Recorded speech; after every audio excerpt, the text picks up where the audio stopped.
Nursing কলেজগুলোতে যোগ্যতার ভিত্তিতে শিক্ষক নিয়োগ সহ 4 দাবিতে কমপ্লিট শাটডাউন কর্মসূচি শেষে তারা ঢাকা মেডিকেল কলেজ হাসপাতালে নার্সিং কলেজের সামনে থেকে একটি মিছিল নিয়ে তারা শাহবাগ জাতীয় জাদুঘরের ঠিক সামনের সড়কে এসেছেন। তারা এই শাহবাগ জাতীয় জাদুঘরের ঠিক সামনের সড়কে বিক্ষোভ করছেন।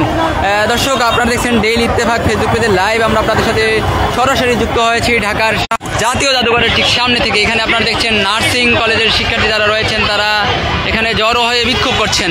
তারা মূলত যোগ্যতার ভিত্তিতে তাদের কলেজগুলোতে শিক্ষক নিয়োগ সহ 4 দাবিতে এই বিক্ষোভ করছেন। তারা এর আগে গত 29 এপ্রিল থেকে তারা মূলত প্রত্যেক নার্সিং কলেজগুলোতে কমপ্লিট শাটডাউন কর্মসূচি ঘোষণা করেছে। সেই কমপ্লিট শাটডাউন কর্মসূচির অংশ হিসাবে আজ সকাল থেকে তারা তাদের কলেজগুলোতে অবস্থান নিয়েছিলেন। সেখান থেকে আমরা দেখেছি কিছুক্ষণ আগে তার একটি মিছিল নিয়ে তারা এই শাহবাগ জাতীয় জাদুঘরের সামনে জড়ো হয়েছেন। তারা জড়ো হয়ে এখানে তাদের দাবির পক্ষে নানান ধরনের স্লোগান দিচ্ছেন।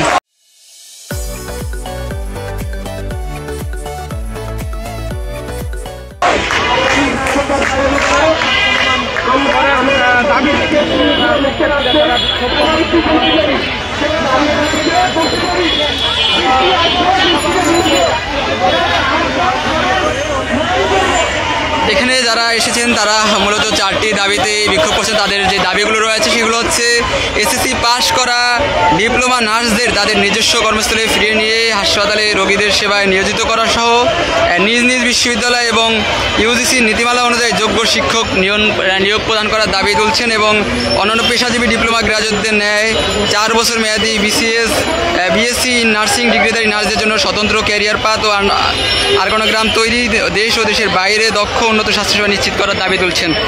তাছাড়া নার্সিংয়ে স্নাতক সম্মান ডিগ্রিধারী নার্সদের জন্য 9ম গ্রেডে পদায়নের দাবি তুলছেন। 2016 সালে নার্সিং নিয়োগ বিধি ও জাতীয় শিক্ষানীতি 2010 বাস্তবায়নের দাবি তুলছেন। তারা এর আগে গত 29 এপ্রিল থেকে যে নার্সিং কলেজগুলো রয়েছে সেখানে কমপ্লিট শাটডাউন কর্মসূচি পালন করছিলেন। সেই পূর্ব ঘোষিত আজ তারা ঢাকা মেডিকেল কলেজ হাসপাতালে নার্সিং কলেজের সামনেও এই কমপ্লিট শাটডাউন কর্মসূচি পালন করছেন। তারা সেখান থেকে একটি মিছিল নিয়ে এসেছেন। মিছিল নিয়ে এই মুহূর্তে শাহবাগে ব্লক করছেন।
সব বসে পড়েন ভাই।